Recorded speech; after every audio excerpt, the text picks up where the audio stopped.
Welcome back to another episode of Grow Your Path of Wellness. Last week, I was self-caring, and Kelsi had the opportunity to chat with my friend Heather Veering about all things on the journey to become a social worker, which was amazing to listen to afterward and really beautiful. There was a lot of personal stories in there that really show why we do what we do. So go back and tune into that if you haven't already. But this week, we have a celebrity guest, if I do say so myself. Okay. We have my very own husband, Tommy Kostura, and he's coming to talk about something he's very passionate about, which is men's mental health. So tune in.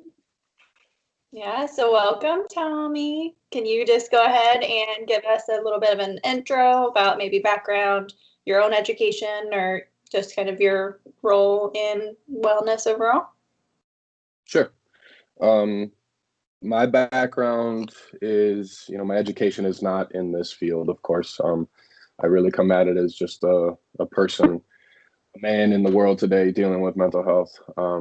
Some of the background stuff with me is I deal with anxiety on a regular basis. I have for a long time. It's caused many bouts of depression, and in previous incidences, a couple times in my life, it brought me on the suicide cliff. So I've suffered for a long time, and I've become an advocate for it because I really, really, really believe that people don't have to suffer. And it's not just men. Although I feel like I have a place to come from that, talk about that because I'm a man. So that's kind of my background. That's what I'm hoping to bring to the table. I've made some strides in really pairing with my wife to be an advocate about this topic, as much so as family and friends, really pulling them back from the cliffs, including many from the brink of disaster. So Giving it words, like actually verbalizing some stuff. If you see something, say something, even if that's just being a support, can be huge for somebody else. And I think in my little, like whenever we posted, our preview for this coming week, I said, even still in 2020, it's amazing to me how much we don't talk about the way that we stigmatize in men's mental health and the societal expectations and all of that stuff is still very much a thing, even still. So, but thank you for being here and bringing us this perspective. we'll see how this goes. So why the topic of men's mental health? Why was that something when I was like, hey, you want to talk? You're like, yeah, that's a good topic. I mean, you kind of nailed it, and I'm extremely passionate about this. We don't have enough time to kind of dive ultra deep into a lot of the things that I've personally been through. Some really rough stuff, and I know I'm not special in that. I absolutely know that. I mean, everybody has their trials and tribulations they go through. However, maybe I'm on the back end of a generation, or maybe we're starting to weed it out of new coming generations. But I came from the generation of I'm not allowed to be upset. I'm not allowed to talk about my feelings. It's not safe for me to cry. I got to put my boots on, strap my boots up and go to work. I got to take care of my family. I have to protect the people that I love. Suffering's not an option for me, but I think both of you ladies know that that's not an option for anyone. Everybody's going to suffer. And, there was that one moment when I had a gun in my hand and I had that gun in my mouth, and how I found a way to pull my soul out of that was life-changing. And it turned me into wanting to understand this and wanting to know what was going on. I read constantly about it. I'm constantly trying to promote the men in my life to talk about it, including, relatives, family members, really close friends, even strangers. I've tried to grow to be more understanding about this because it's scary. It's really scary. And, I don't want to turn this into like a suicide talk, but I think like some of the statistics around men and suicide alone speak to the problem that exists here.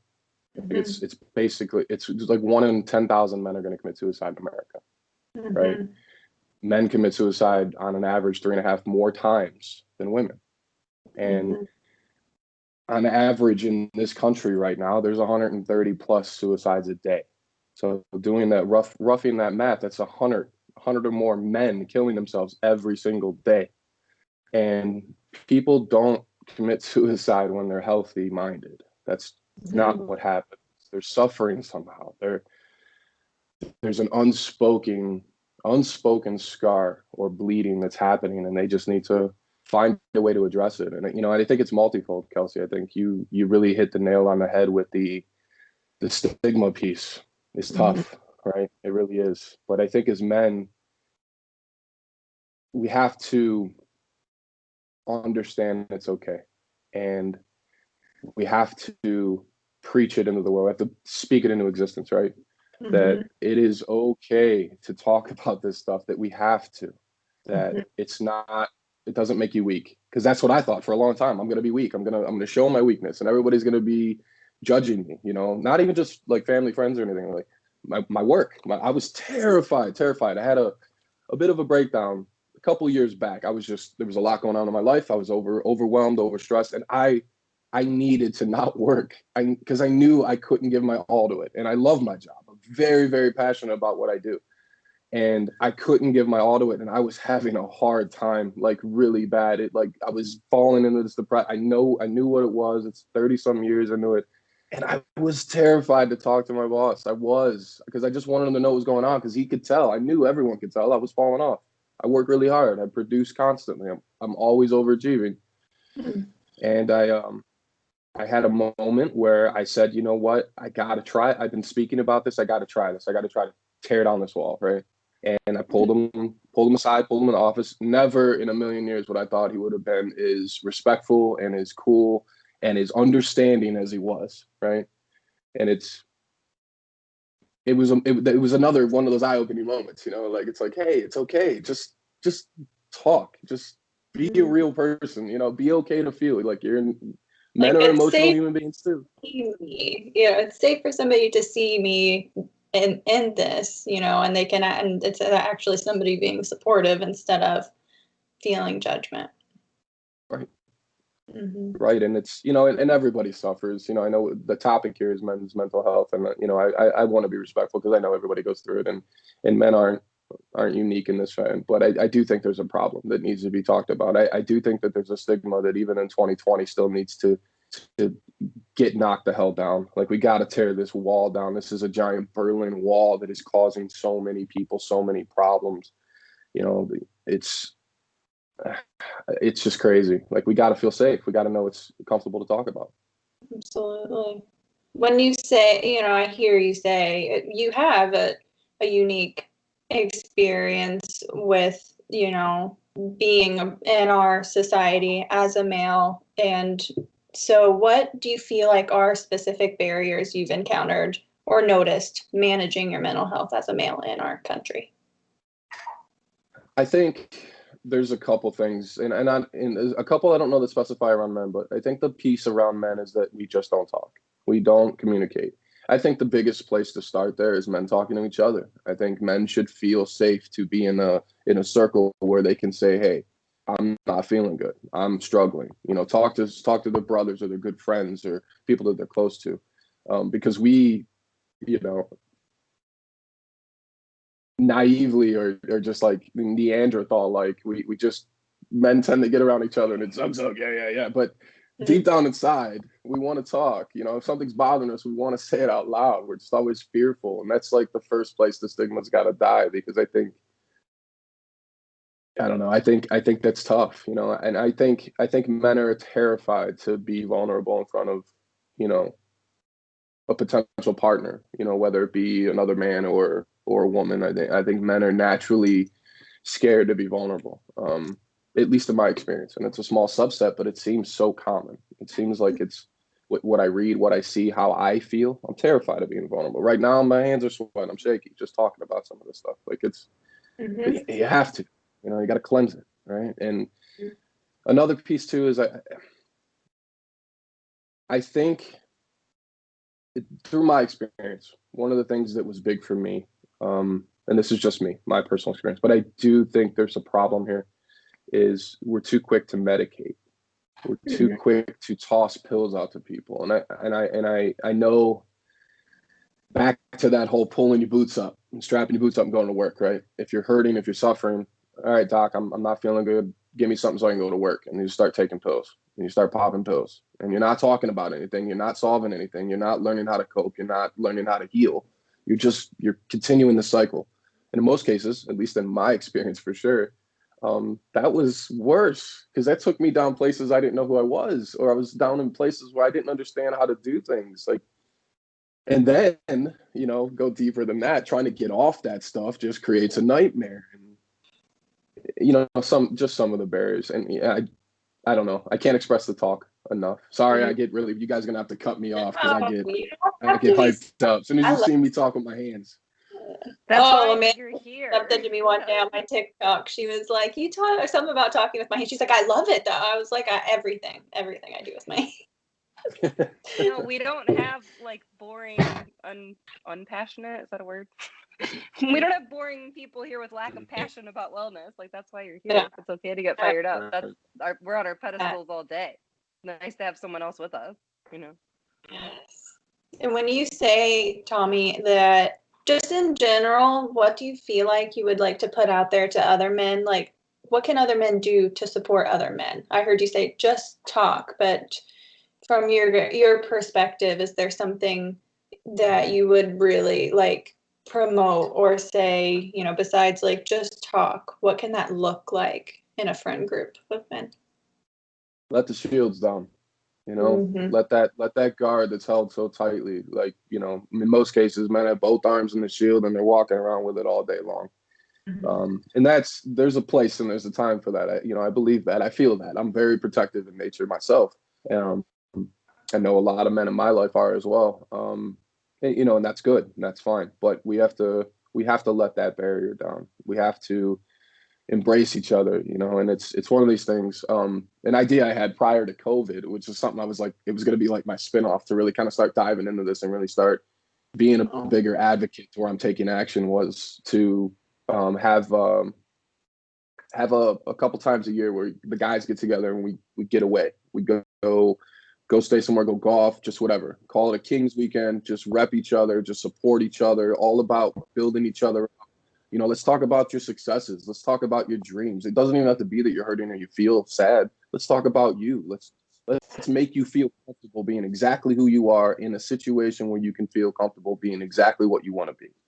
And together, and grow together. Like, I see my wife building this community, and she has so many amazing women around her, and it inspired me. It made me think about that. I'm like, that's a great idea, because there's these rare times that just me and some of my friends or some of my family members will get together and we'll be just around each other, and it's like there's real moments, right? Real moments. Somebody talking about they want to change their career, and it's big and it's heavy and it's crazy because they got a family to support and they have all these things to do, and it's like, no, do it. We have you. We got your back. We'll help you. I can, guys start popping up with ideas of how they can help assist it, because everybody wants to see each other succeed. It's just gotta get to a place where you take that shield and set it the hell down. Just set it down and just be a human being. Just creating a neutral space, like a safe neutral space with one another, like with your people that you can have that with. And naturally, we can do it naturally, because I think men fear. I think people in general fear. I really believe men fear, like, we're not going to be the first ones to go seek out help, obviously. Like, that's we don't do that. We don't go talk to people. We don't go to therapy. We don't do any of that. So, okay, how can we do this in a manly way, right? Just create a space with ourselves so we can bust each other's balls all day long. We can make fun of each other and poke, and we can do all the guy stuff. But we can create real momentum and a real shift. And if it starts with being 5 or 10 people. I'm sorry, Kelsi? Sorry, I think we talked over one another. I'm sorry. No, you're fine. What did you say? Oh, I said I liked that word, momentum, because in my head, as you said that, I said just doing that naturally can. Because when I heard you say, we don't do that, at first. We're not the first people to seek out, therapy or outside support. So I think getting that support within your network naturally can give you momentum to feel that safety of like, okay, I can give that some of that to them. I feel like I do need more, and it's okay to need more. So then you feel safer to take other steps if you feel like those are needed after that. Yep. And what I heard was connection. Yeah. Like, put the shields down so we can connect. Because, you know, Gabor Mate would say the opposite of addiction is connection. Mm-hmm. And I would also include isolation and addiction, right? So when you're in a really low, dark place, and as a man, it just says keep the shield on and stay here, because reaching out is too scary. That's, you know, where all those statistics and suicide numbers come from. So connect, be genuine, and realize your brain's an organ too. Mm-hmm. Connect as humans. Yes. And attacking that, you know, go ahead, Kelsi. I'm sorry. No, I was gonna I'll keep rambling. You have to cut me off when I get excited. I just keep going. Add it, please.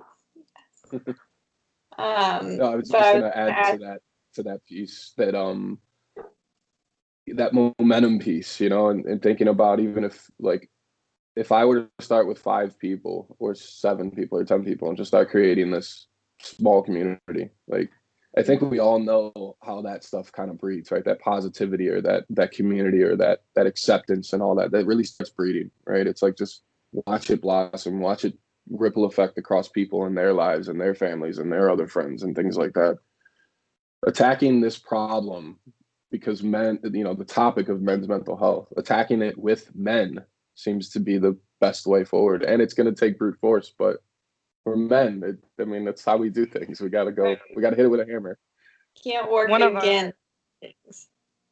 Yeah, I was going to say, one of our primary things is like, meet them where they're at. Mm-hmm. So you can't pound something into somebody's head that they're not ready to hear. So, like, all right, dude, let's go golfing. You like that? I'll start to share things that I'm comfortable with. You'll just be there and we'll see what happens. Yeah. Mm-hmm. Yes. So what do you feel like are some things that you've found helpful in navigating your own mental health as a male? Just you personally, things that you do for yourself. Hard work. It's not easy. It's a lot of focus, a lot of finding safe space, learning as best you can to give yourself grace. Like, say it's okay, and I couldn't possibly be worse at it, but I am trying every day, and I see little improvements every day. Every day I'm starting to discover stuff and figure things out.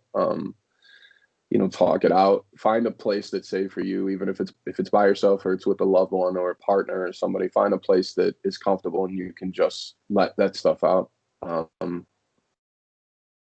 Cry if you got to cry, you know, punch a wall to death if you got to punch a wall to death. But, you know, I really just try to focus on doing my best to stay mindful, because that's where it starts. I can't decide to go to therapy unless I'm mindful. I can't decide I need to change a lifestyle habit, or, you know, go and speak to a certain friend, or go see a doctor, or take medication. I can't do any of that unless I'm mindful. I have to be mindful to make the right decisions to help improve my life.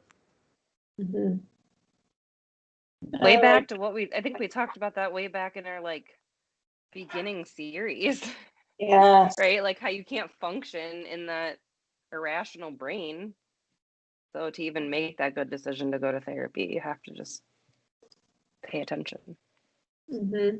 Being able to step outside of it and say, like, okay, I think that this is, and I don't even want to call it issues, whether it's barriers or struggles, or it's impacting me in some way day to day.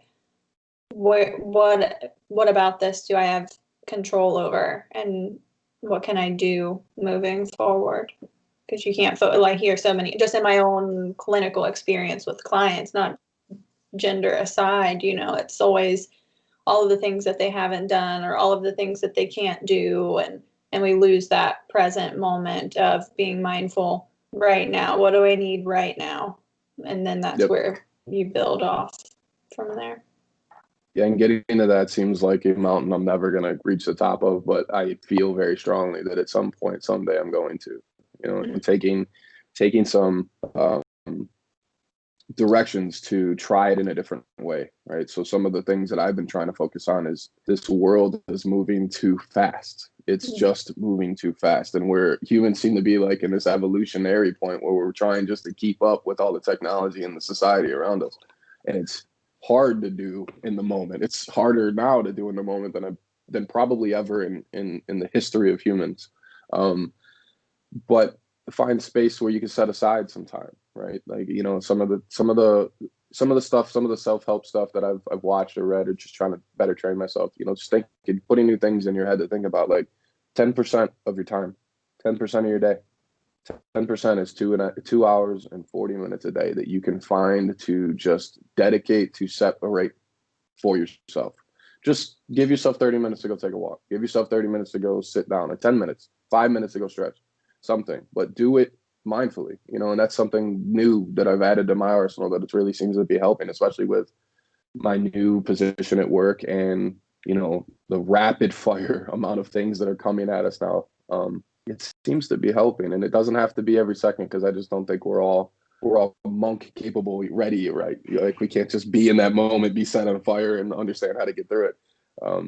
But yeah, just a little bit of time. Take a day for yourself out of the week, or you know, 5 hours on a weekend to just go just focus and center and calibrate, you know. And I hear love from that that you're consistently making yourself a priority. Trying. Yeah. It's not easy, but yes, trying. Sorry, Amanda. I love that you're fine. I love that you brought up that monk example, because I often, you know, when people try to be mindful, they think that they have to sit there and meditate, and then they beat themselves up because they can't figure it out how to stop their brain. And I'm like, wait a minute. We're not Buddhist monks. We weren't raised there, right? Right. We probably rarely, if ever, experience anxiety. That's fantastic. I'd really love to be a Buddhist monk. And we live in America in 2020. Yeah. So maybe the goal is that when you're doing the dishes, you just do the dishes. And you just focus on the soapy water and the warmth and, I almost poked myself, and smell the soap and all those things, right? Those are what you're saying, the little moments that really build, and they teach your brain, this is kind of nice. Yeah. This is kind of nice. Yeah. And self-assess too. I don't know that we do this enough, but, you know, I've had moments recently where I've done more assessing the things that I'm feeling, not like what I'm failing at, like not the things that I beat myself up on, right? Because we're all our own worst critics. Some of us are worse than others.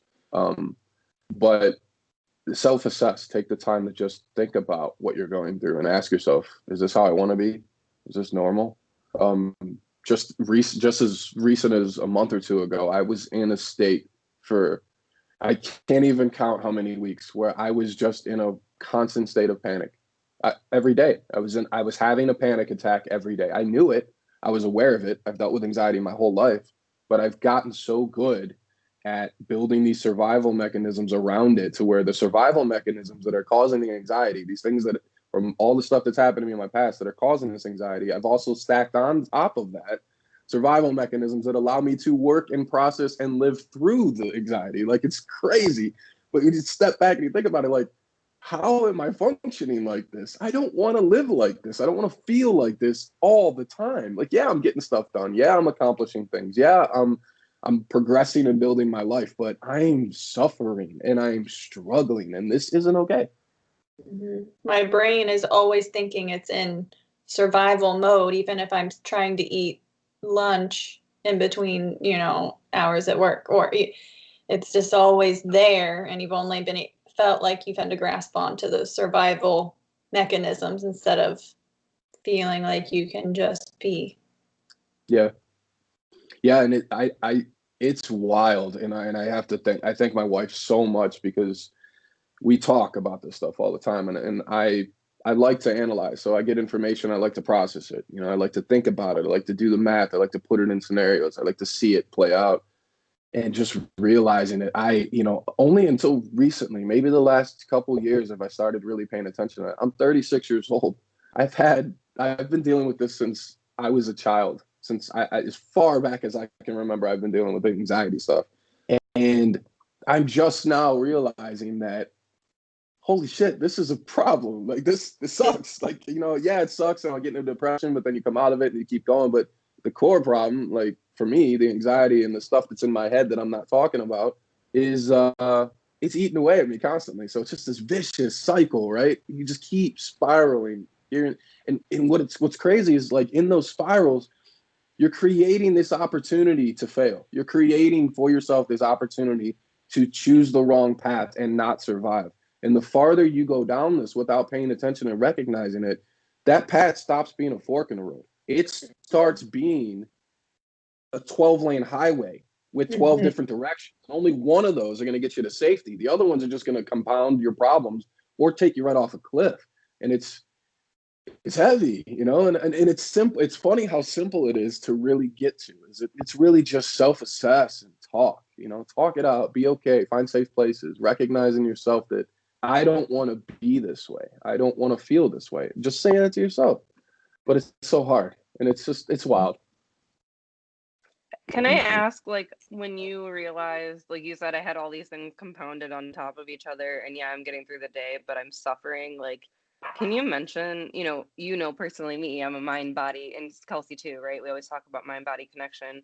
Have you personally noticed? Because I think for men and women, we experience a lot of things similarly, but also different. So, like, physically, mentally, emotionally, sleep, habit, relationships, like, what things did you notice that you were just like, I can't do this anymore?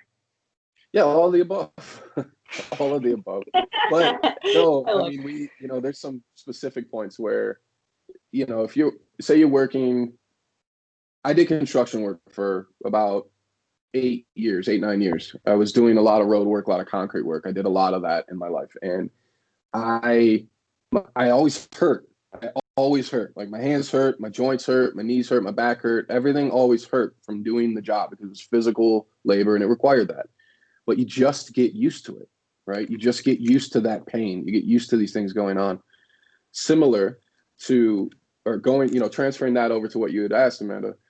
Yeah, every time we go through these, we just get used to how we are and we don't recognize it. But yes, like certain pains in my body, like when I feel my anxiety, I've identified in myself that right in my neck and my back, I start getting these really bad pains that turn into these tension headaches that then start making me feel uptight and feel tense. And then I start feeling like, oh, I'm about to die. Everything's going to fall down on me now. That's when I know, and I've recognized and I've trained myself to know that, yeah, that's panic attack time. And that sucks. And into the world, I pretty much never show it to anyone. Amanda gets to see it more and more because she's breaking me out of this egg. But internally, it's like, holy shit, the walls are closing in. I'm standing in fire. The sky is falling down, and I am a piece of shit. I'm going to die. Like, that's how it feels,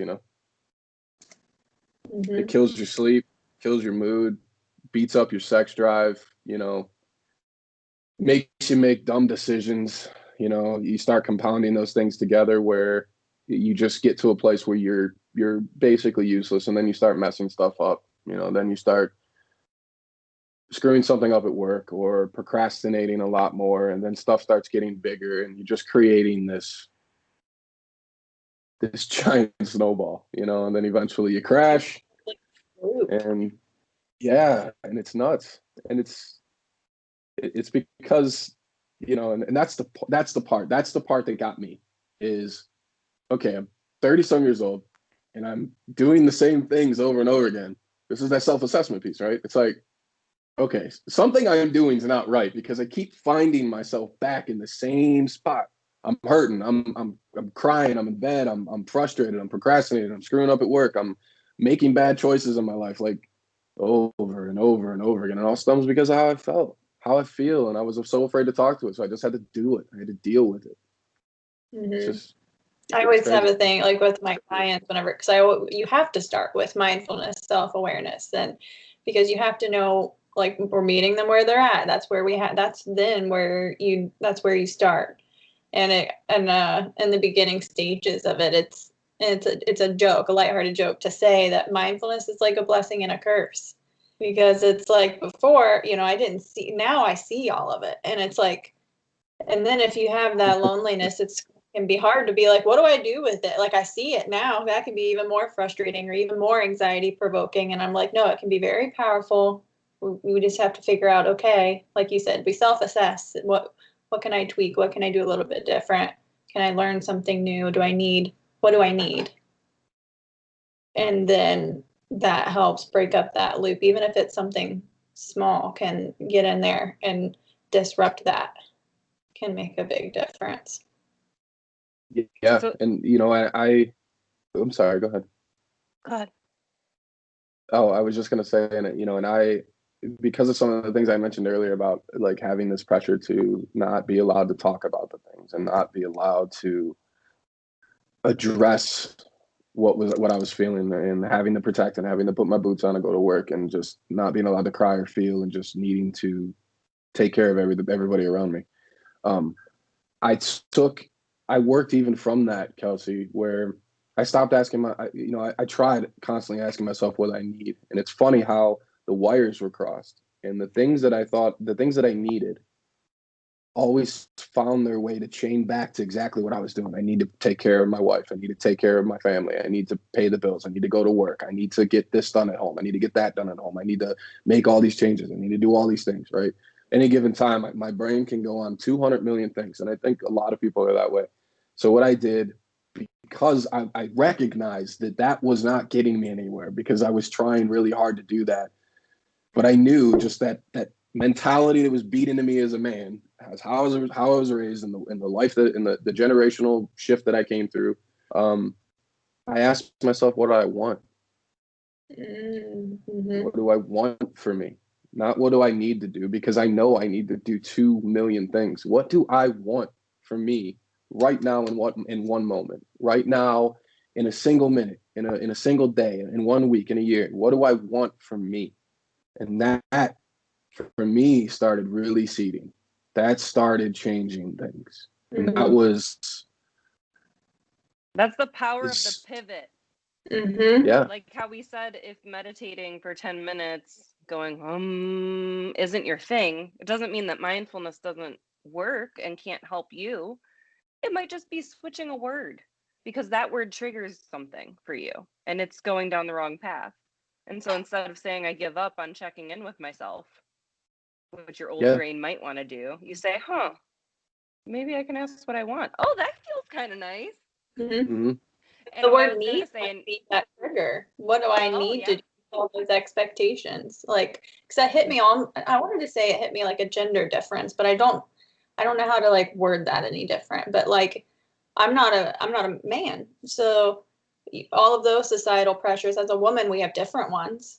But a lot of times for us as women, it's like, what do I need? Because as a woman, I feel like we focus on what other people need.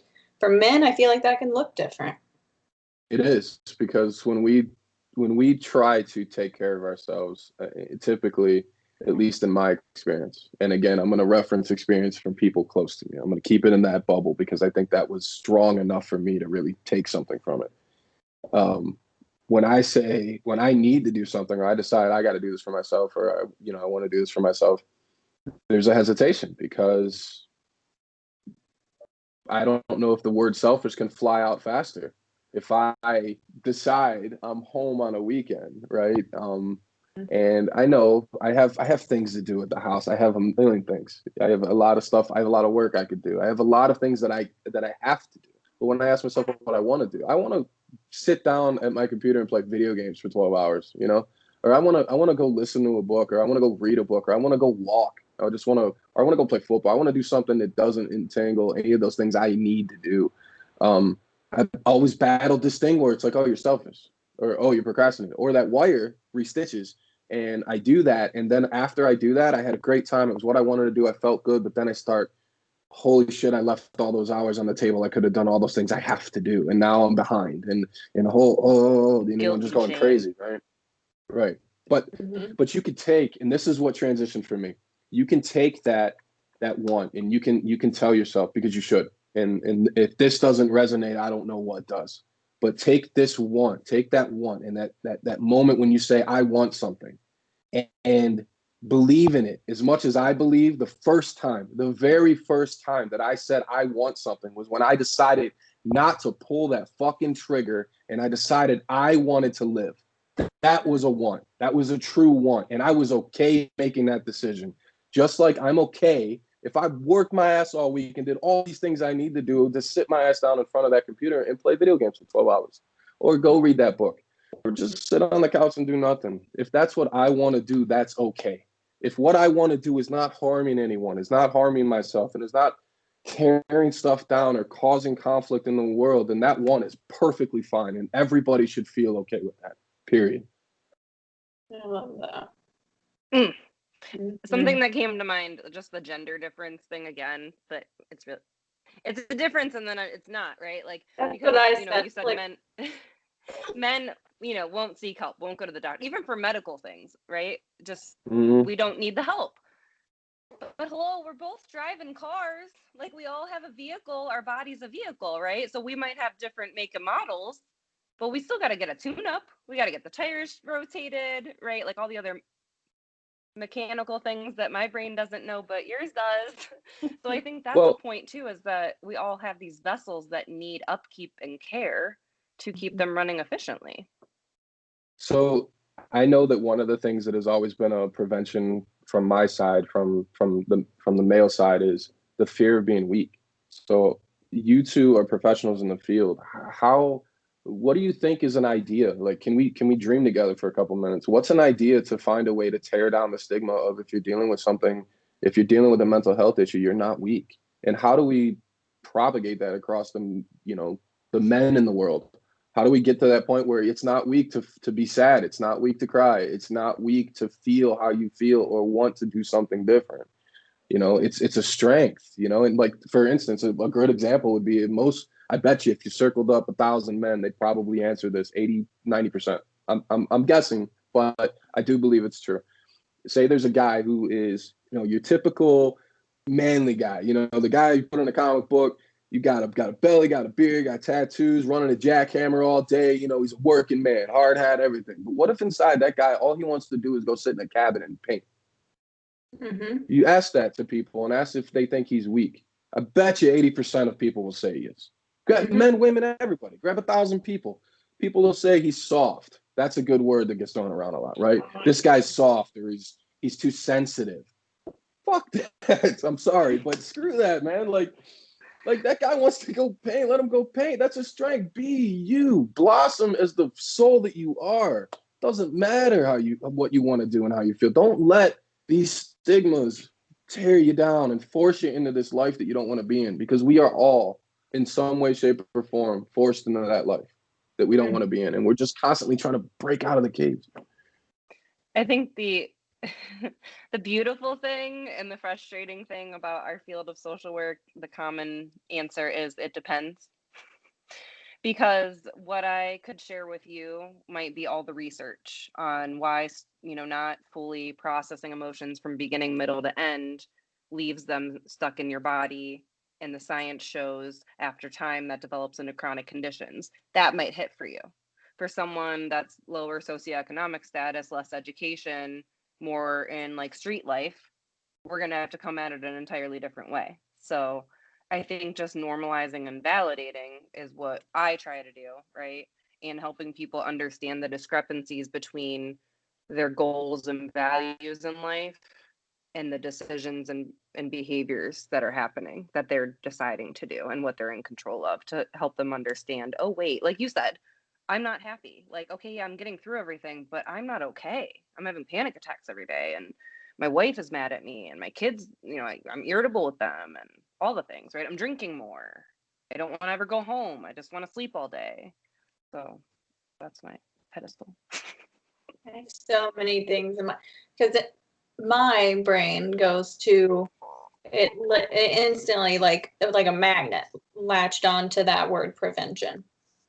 And my brain wants to say, like, it's a generational like pattern of instilling these things within us. And I wish that and this is more macro than like what can we do, in our own personal lives, but I wish that for our kids, in whether it's in the schools or whatever, creating safe space for kids in the very beginning. Like if a boy is like interested in, it's kind of a very, cliche or common example, but if they're interested in, doing makeup or something like that, breaking those things early on. But then we have those parents in the home where they've already been instilled in those generational beliefs. And it's just very in my head, I always think about ways of, because some of this information, like I've seen it, whenever I put it in my own clients' hands, they're like, holy cow, that makes sense.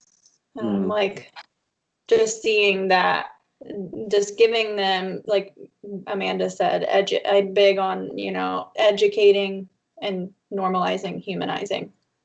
Because, like we said earlier, we're all humans and it's so generational. So I wish that there was a way that we could get in early and start giving the safe space for younger generation for as they go.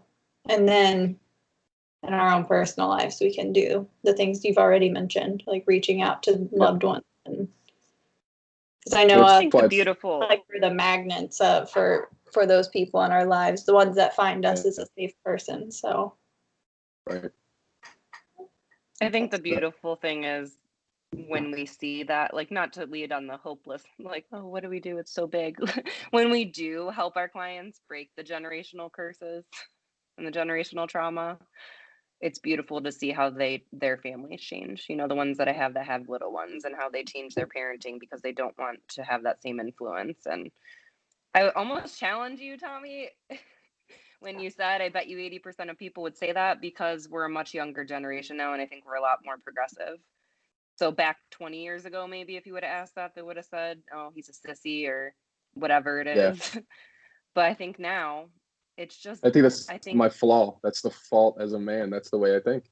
See, and then with technology, I think just getting the education and the normalization out there to the younger generation, right? Like we have, obviously this is a podcast and a YouTube vlog, so we're getting it out there. It's okay. So I think the more we can get out there, the starfish story is my favorite story, right? Like I help that one. Help that one, right? Anybody on our field knows that story. It's such a good one. Okay, so I know we talked about a lot and we definitely went off of our prompts, and that's okay. No worries. Is there anything else that's like still on your mind that you want to leave people with, or any saying or action item for them? Or I think, just general summarization and kind of leveraging both what you and Kelsi just said. The generational aspects that had happened, the way that we've evolved and went through certain points in the world where we had to be certain ways, and we raised our kids to be certain ways, and we never truly found a balance. But all of that happened as a group. All of that happened as society. The only way to solve it right now is to do it together, because none of us is going to solve this in a box, and we're damn sure not going to solve it in a box by ourselves, even for ourselves. So I can't stress enough how much it is, how important it is right now for us to talk about this stuff, to leverage all the tools around us, to be confident, to start assessing how you feel and start asking yourself what you want, and start believing that you're worth getting what you want, and that you are not weak for desiring something that is outside of somebody else's scope, and that you, as an individual, as speaking directly to men, you're stronger when you're real.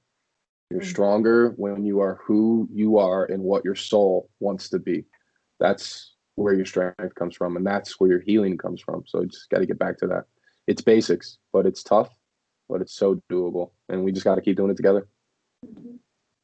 Well, that basics very, very, very often for all of us get lost, or they get thrown all out of whack, and then we get that weakness if we feel like we have to go back to basics. And I'm like, no, that's our foundation. Exactly, the foundation. Got to keep that foundation tight. Absolutely. Well, thank you so much for joining us, Tommy. I was super excited. I was like, yay! And we needed. I was really looking forward to having a men's mental health topic. We've touched on quite a few others, so I was excited for this one. So thank you so much for being here.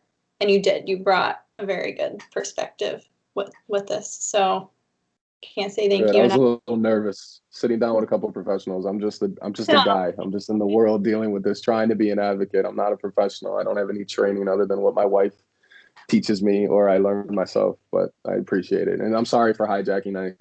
I get, this is a topic I'll go on for hours about, and I'll shout to the rooftops because it's so important. Well, Please. maybe we'll just start a men's mental health series. Yes. Oh my gosh. Oh yes, please. Did you just walk yourself into that? Like, I mean, I'm always fine. I would love to have, I don't, like me being a normal guy, I don't yet know where the platforms are for me to promote this, right? That's why, like, I'm going to start with my friends. I'm going to start with my family. So this is a welcome, this is awesome. And, you know, nervous or not, you guys rock, and I appreciate you guys letting me go on and on about this, because it's important to me, and I think it's important to the world. yes. I feel like anybody can be an advocate if you're coming from a genuine good place. So just, we're getting it out there. So again, but thank you. Next week we invite an old colleague of mine. Her name's Kelsi Beal. She does EMDR, and she's a trauma-based therapist. She's going to be talking with us about how trauma impacts our sense of self. And so her topic is going to be all about how do we integrate ourselves after experiencing some pretty intense trauma. So yeah, and like we say all the time, don't forget to like, subscribe, share, and promote, because we're always wanting to broaden our audience and get this information out there as far and wide as we can. And if you know anyone that wants to be a wellness advocate, or you yourself are a wellness advocate and you want to talk on our show, just send us a message and let us know. Yes, we're booking out. Where are we out now to? Like, still March? February and March. Yep, send us a message and we can have you on if you have a topic that you're very passionate about. All right, guys, have a beautiful rest of your holiday weekend. We'll see you next week. Bye. Bye.